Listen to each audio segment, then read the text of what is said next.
All right, I'm just gonna start off and show you how to sign your 48 leaf cards.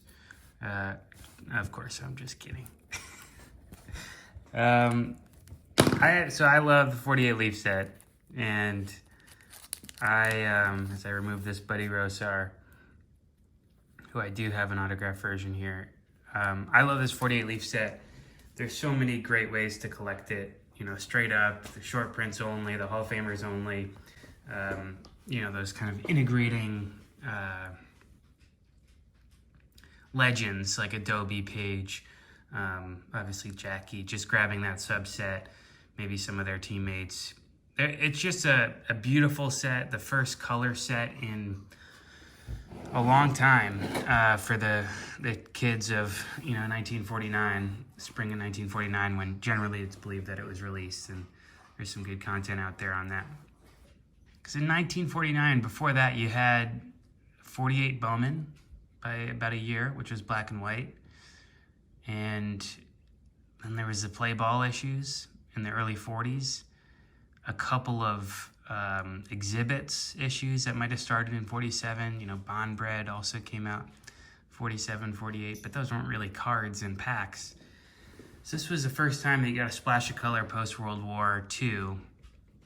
And, the major leagues were now not only integrated, but had a lot of their players back for a couple of years that had gone and served abroad. And it made collecting the stars of the set pretty exciting. So, I've loved collecting this set for a long time. And I decided that there were too many color variations, too many print issues that made it, either an endless hole to go after, or, you go after a high grade, which is a way that a lot of people collect a set.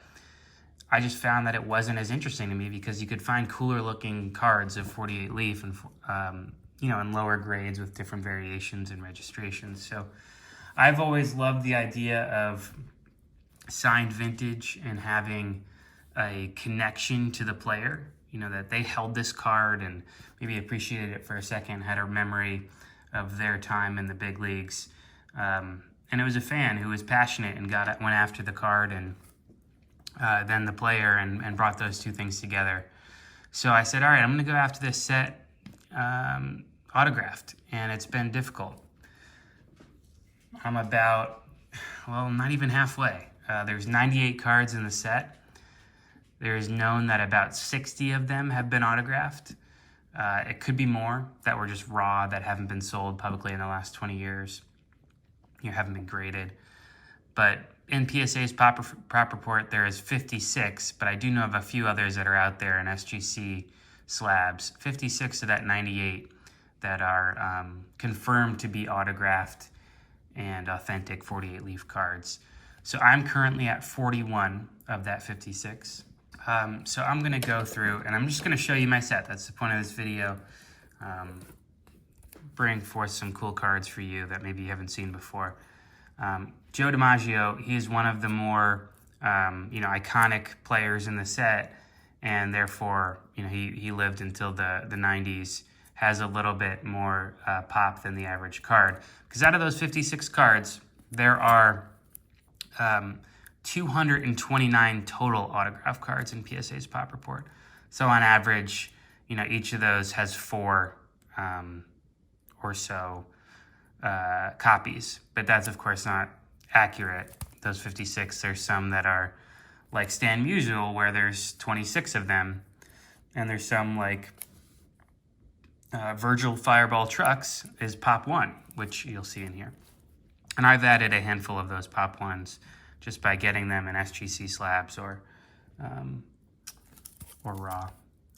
Okay, so this is one of my favorites. Color is awesome. The centering is terrible, but a beautiful 10 auto on Joltin' Joe. So I'm gonna put this back in my slab museum, and then I'm gonna go just in order here.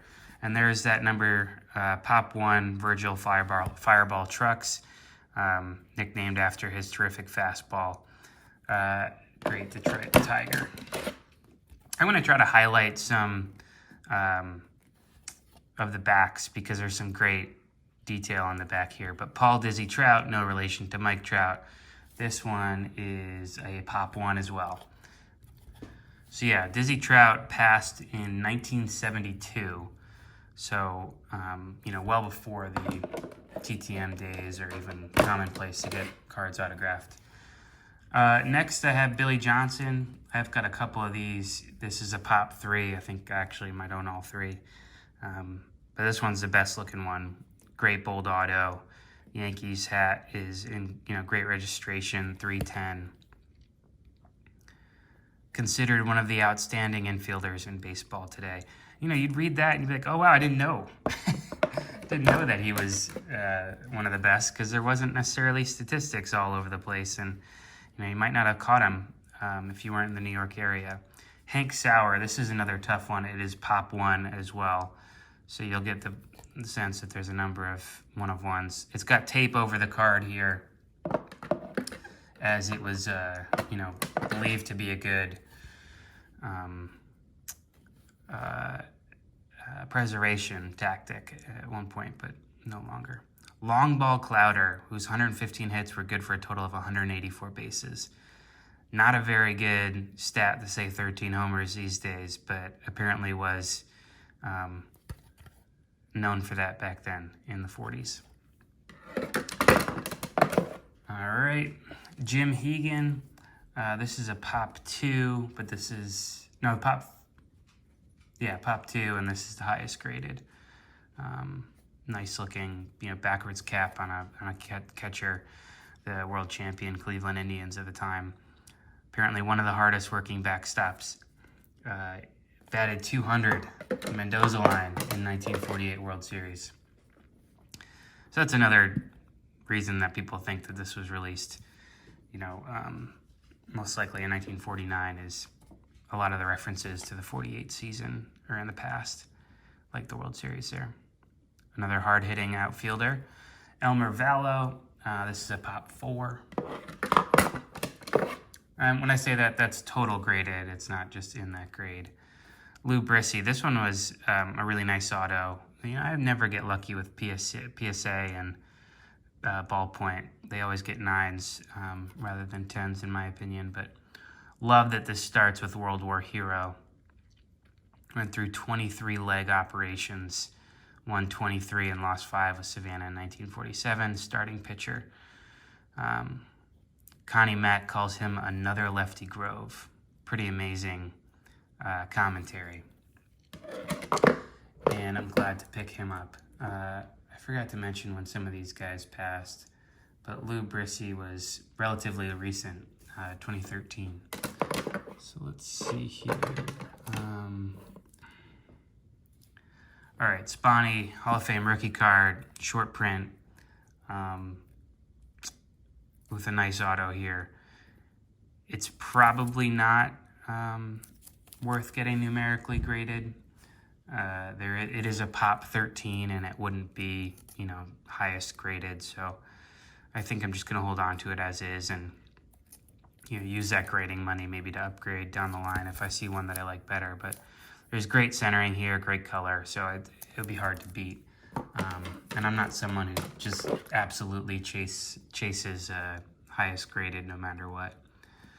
Ted Kluszewski, I will reholder this, though. I don't like the old flimsy PSA, and getting a 5.10 here would be nice, or I guess it'd probably be a 5.9 at best with that auto going off the page. But the big clue, he has Pop 4 on his 48 leaf card. I believe that's considered a rookie by some. Ewell Blackwell, another nice autograph where you can see the full name, legibly. But apparently a youthful veteran. He was 6'3", 185, 6 shutouts and fanning 193 batters to lead the league. Sore arm stopped him for most of the following season, which is a bummer. But it's nice to see that not everyone was just completely, Bob Gibson-like, could throw forever and not break down. There's some humans in the league back then. Kent Peterson, another nice one here. Pop 2 I own both of them. One of the promising stars of the National League. Let's see. Whiffed 64 batters with a beautiful curve. Finished with .46 earned ERA. Tops in the league in 6-hit batsmen. Recorded 85 wins while he was in service, so another veteran. 8 of them were no-hitters. That's a fantastic fun fact on the back of that one. Johnny Mize, Big Cat. I read recently that he is Ty Cobb's cousin and cousins with Mrs. Babe Ruth, like his wife. So that's pretty fun. He also is a home run hitter alongside Ralph Kiner here, who led the league in homers 7 years in a row in this stretch. Topped only by Millot. Pretty cool. Yeah, he had been around for a while at that point. And that Johnny Mize is pop 15, so definitely available when you see it. George Vico, really clean card here. This is a pop 2. I again own both of them. Sam Vico, PCL League. Has a fine stretch at first. Johnny Schmitz, I like the color on this card. Another good auto. This is pop 1 of 1. Another good southpaw.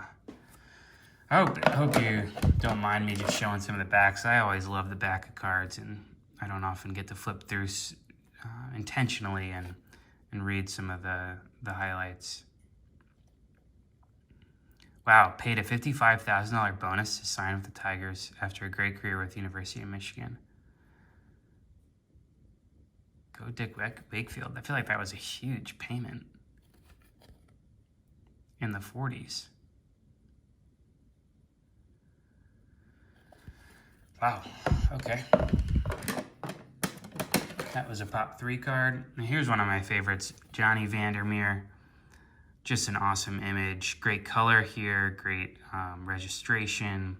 The autos, again, ballpoint, so it gets a 9, but really nice one. Let's see.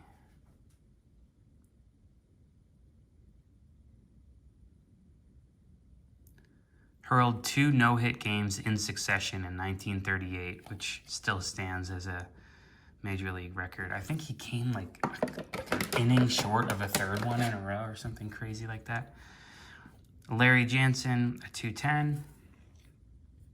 This is a pop 3. He won 30 and lost 6 with a sensational 1.57 ERA.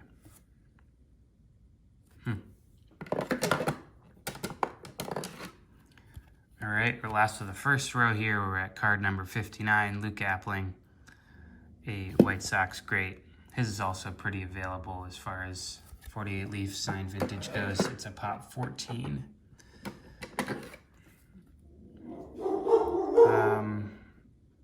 You know, I just realized I'm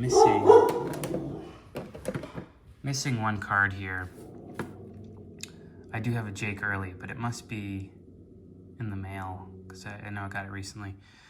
But anyways, we'll go forward. Barney McCoskey is this short print, rough shape, but it's a pop 1 of 1, and he is just not one you see around, as he passed in 1996. Another kind of forgotten star.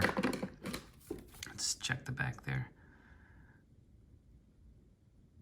Number 2 in batting average. Slap hitter.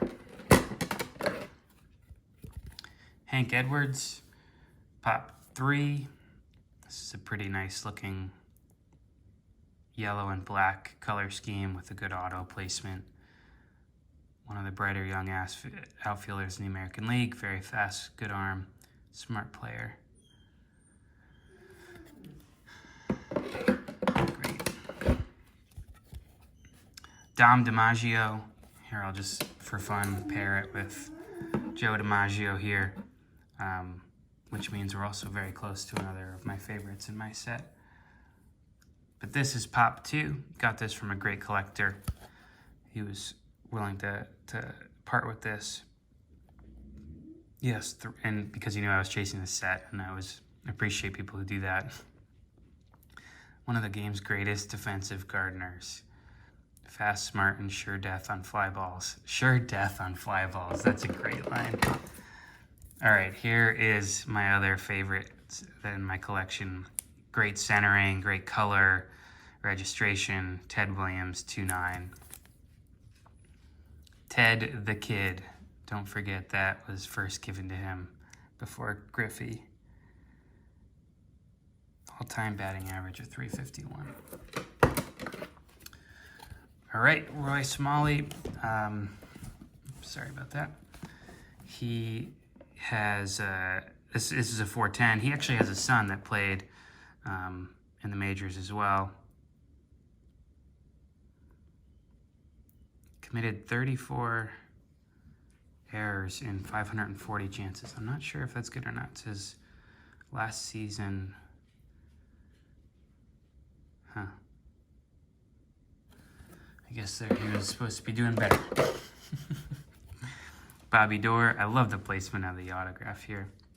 A 310. This is one of the most popular. You'll see this a lot. This is a Pop 19. The Roy Smalley was a Pop 2. The Ted Williams was a Pop 8. You notice I skipped over Jackie Robinson because I unfortunately do not have one of those 4.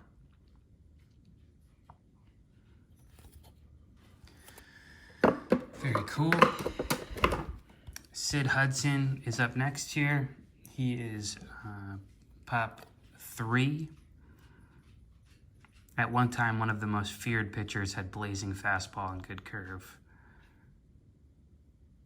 Yeah. Forgotten history of the league on the backs of these cards in many instances. This was a great recent pickup off eBay. I'm glad I was able to get this one. It's a short print, tough to find, and it's a Pop 1, 1 of 1. And let's see, when did he pass? Dave Philly was 2012, so maybe there's more out there, but I just hadn't seen one in a while. Ralph Viegel.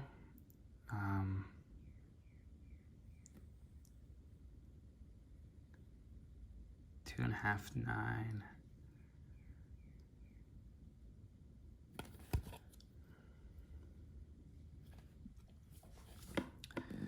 Okay, Frank Gustin is next. PSA 1/8. Let's check out the back. Tough front, but again, it's a tough one to find because it's a Pop 1 of 1. Ranks among the finest defensemen in the game.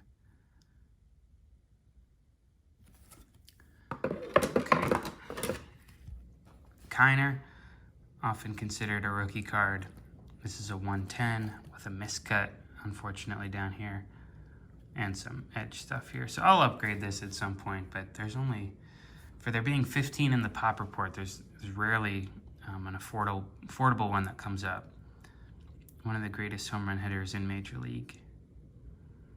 23 and 46, 51 and 47, 40 and 48. That's amazing. 3 years in the big league and 3 years as a HR leader, home run leader. And he had a prolific dating history. Unfortunately, skipping the Bob Feller and going to Marty Marion. This is a Pop 4, 110 here.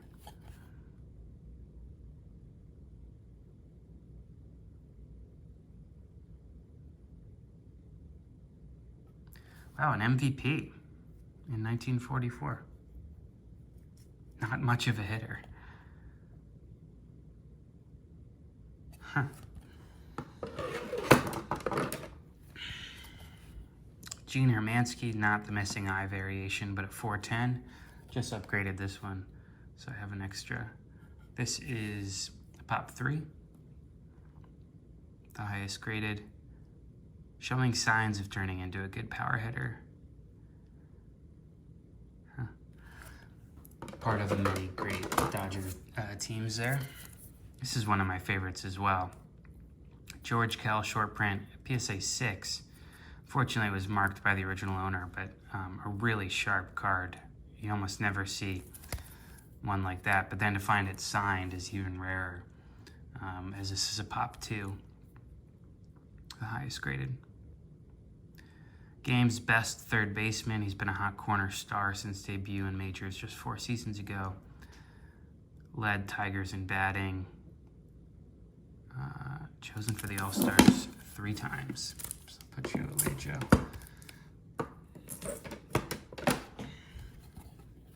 Andy Pafko. I've also got an upgrade for this, but this is a 1-9. I am hoping to get the highest graded when I regrade my other one, because it's just in an authentic slab. Fortunately, I couldn't read the back of that Pafko. Enos Slaughter, another short print. Love to have these graded Pop 3, or have these in the collection. Rates among the top hitters, piled up 321. Also excellent fly chaser.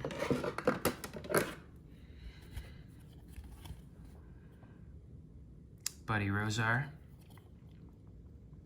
Top catcher in the American League last season. Only 1 error. That's impressive.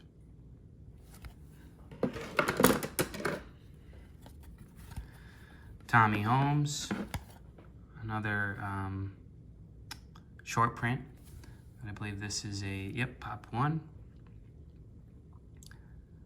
Meet the top hitter on last year's pennant-winning club. Hit 325, including 35 doubles. Plays Boston Sunfield, right field, very capably. Once property of Yankees. It's so weird to think of the Boston Braves. There's 2 Boston teams through most of the 40s. They call it Sunfield. I wonder why that's the case. Another beautiful card, short print. This is, Pop 1. Hank Majeski. Hot corner for the A's. Okay. And then the last one I have with me is Harry Burchine, the Cat. It's in an SGC slab. I am crossing this over, and this is number 40, and that's why I was thrown, because I have 41, and there's a Jake Early. I just realized it's coming back from PSA, so that Jake Early isn't in this video, but I do have it. Meet 1948's outstanding National League pitcher, best ERA and top win-loss percentage. So this is a good one. This will be Pop 1 when it's crossed. Tough to find. This was a good story in that, or a good lesson for me in that it came up from a dealer who reached out, knows I collect the set, and he just was asking a crazy price, and I was like, I'm the end buyer for this. There's no one else who's going after some random no-name from 48 Leaf autographed and looking to hold it into their PC for for good. So I just said, no, this is what I'm comfortable paying, and if you're not willing to take it, then I'll just wait until this goes to auction, because either you're going to send it or you're going to flip it to some other dealer, and then they're going to send it. And that's what ended up happening, and I got it for about my price. So, all right, that's it. So that was 48 Leaf. Some obviously notable misses or gaps in that. Stan Musial and Hal Newhouser. Those are both. I sold those recently. I just got good offers, and I know I could replace the Stan and the Hal as going to a good collection, but I had it as part of the set at one point, and I think it just made sense for me to take my profits off that sale and help me get further along. I'm sure I'll regret it one day, but that happened. And what else? Doby, still chasing a Doby. I don't think a Paige is out there. I don't think a Babe Ruth is out there. A Jackie's going to be a forever chase, but yeah, appreciate you watching, and I'll try to update if I make some meaningful progress, and certainly reach out if you have any for trade or for sale. Thanks all.